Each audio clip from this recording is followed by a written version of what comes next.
নমস্কার। আজকে আমরা আসছি ভুটানের ফুনসিলিং ডিস্ট্রিক্টে। এখানে আসতে গেলে আপনাদের কলকাতা থেকে যেকোনো আলিপুরদুয়ারগামী ট্রেনে উঠে আসতে হবে। আলিপুরদুয়ার জাংশন বা নিউ আলিপুরদুয়ার স্টেশন নেমে ওখান থেকে যেকোনো গাড়ি জয়গাঁও পর্যন্ত চলে আসবে। এটা লাগবে প্রায় ঘন্টা দেড়েক সময়ের কাছাকাছি। জয়গাঁওয়ে এসে আপনাদের আধার কার্ডগুলো দেখিয়ে আপনাদের গাড়ি চেঞ্জ করে আবার ভুটান থেকে গাড়ি নিতে হবে, ভাড়া করতে হবে। এটা ফুনসিলিং ডিস্ট্রিক্টটার আসার জন্য কোনো রকম কোনো পাসপোর্ট লাগে না। শুধু ভারতবর্ষে যারা সিটিজেন তাদের শুধু আধার কার্ড দিলেই হয়ে যাবে। আধার কার্ড দেখানোর পরে ফুনসিলিং শহরে আপনি যখন ঢুকবেন তখন এত সুন্দর এইরকম একটা পরিবেশ দেখবেন যে আপনার মন একেবারেই শান্ত হয়ে যাবে। এখানে গাড়ি চালানো একটা আলাদা নিয়ম আছে। এখানে কেউ হর্ন দিতে পারবে না, এখানে কোনো গাড়ি কোনো গাড়িকে ওভারটেক করতে পারবে না। এই মুহূর্তে ভুটানের ফুনসিলিংয়ে ৩-৪টি জায়গা দেখার মতো আছে। যা সবচেয়ে প্রথম জায়গাটা আমরা এটা মনেস্ট্রি এসছি আমরা। এই মনেস্ট্রিটা ঘুরে দেখার জন্য প্রচুর লোক আসে। এই মনেস্ট্রিটা খুব ভালো করে দেখুন, তারপরে আমরা এর পরবর্তী গন্তব্যস্থলে যাব।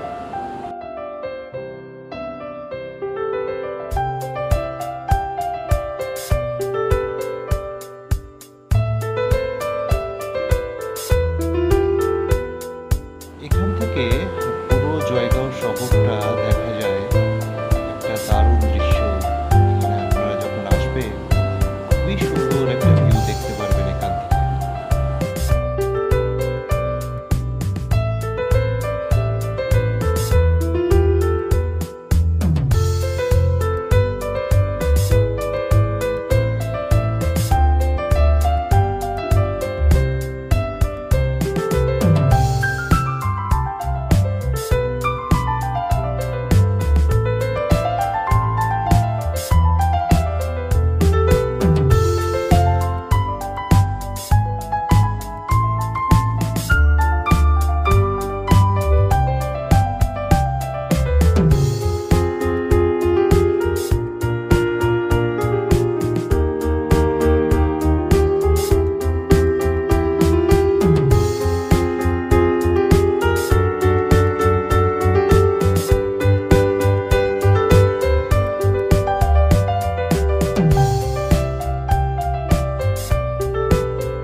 আমরা চলে এসেছি হ্যাঙ্গিং ব্রিজ।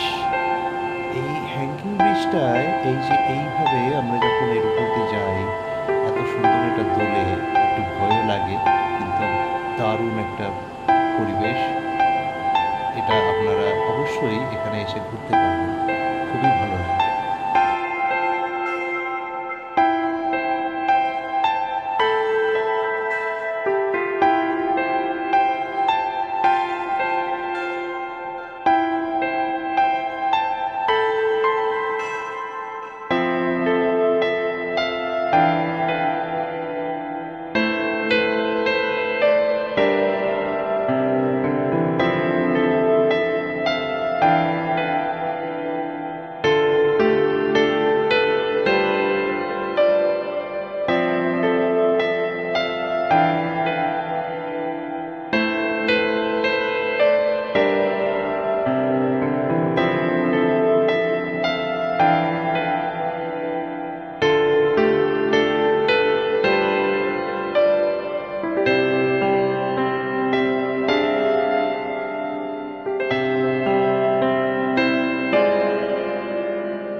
মনেস্ট্রি থেকে আরো সুন্দর এবং আরো বড়। এটা যখন আপনারা উপরে উঠবেন, এটা এত সুন্দর চারিদিক থেকে আপনি যেখানে খুশি দাঁড়িয়ে সেলফি নিতে পারবেন এবং প্রচুর ছবি তুলতে পারবেন। এর ভিতরটাও দেখা পারমিশন আছে। আমি এক ফাঁকে গিয়ে ভিতরটাও দেখে নিয়েছিলাম। দেখবেন এখানেও আছে ওটা।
সাজানো, এত পরিষ্কার, যেটা দেখলে চোখ ধাঁধা করবে।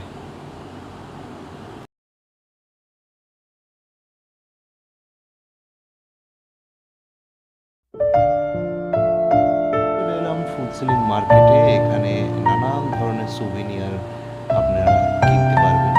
খুব একটা বেশি দাম নয় এবং খুব ভালোভাবে ব্যবহার আপনি পাবেন এখানে। নানান রকমের জিনিস আপনাদের বন্ধু বান্ধবের জন্য নিয়ে যেতে পারবেন, আত্মীয় স্বজনের জন্য। খুব রিজনেবল দাম এবং সবচেয়ে বড় কথা, ভারতবর্ষের পেটিএম বা জিপে সবই এখানে কাজ করে।